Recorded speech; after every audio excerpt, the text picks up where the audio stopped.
జీవితంలో ఇలాంటి వారిని మీరు ఎంతో మందిని చూసే ఉంటారు. ఫిర్యాదులు చేస్తూ కూర్చొని ఉంటారు. జీవితంలో అదే నడుస్తుంది, ఏదైతే అప్పటి వరకు వెళ్తూ ఉందో. 2 పూటలా భోజనం సిద్ధమవుతుందా, అదే చాలు.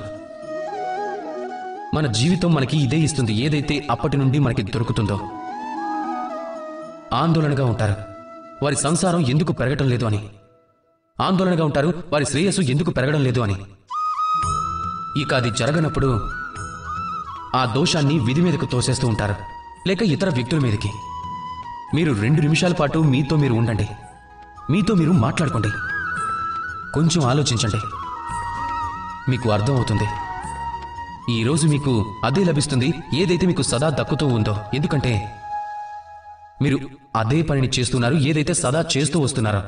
ప్రత్యేకంగా ఏమీ లేదు, కొత్తగా ఏమీ చేయడం లేదు. జీవితంలో ఏదైనా ఉత్తమమైనది పొందాలి అంటే ఏదైనా ఉత్తమమైన పని కూడా చేయాల్సి ఉంటుంది. ఎంతో కఠినంగా శ్రమించాల్సి ఉంటుంది, ఏదైనా కొత్తది చేసి తీరాలి.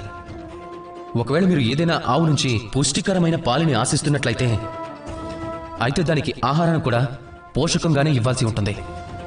ప్రయత్నమే పురోగతికి దారి తీస్తుంది, ఇక లొంగిపోవడం శ్రేయస్సుకు దారి తీస్తుంది. ప్రయత్నం ఇంకా లొంగటం రెండింటినీ పెంచుకోండి. ఇక అప్పుడు చూడండి, మీరు జీవితంలో ఏదైతే కోరుకుంటున్నారో అది మీకు దక్కే తీరుతుంది. సంతోషంగా ఉండండి. రాధాకృష్ణ.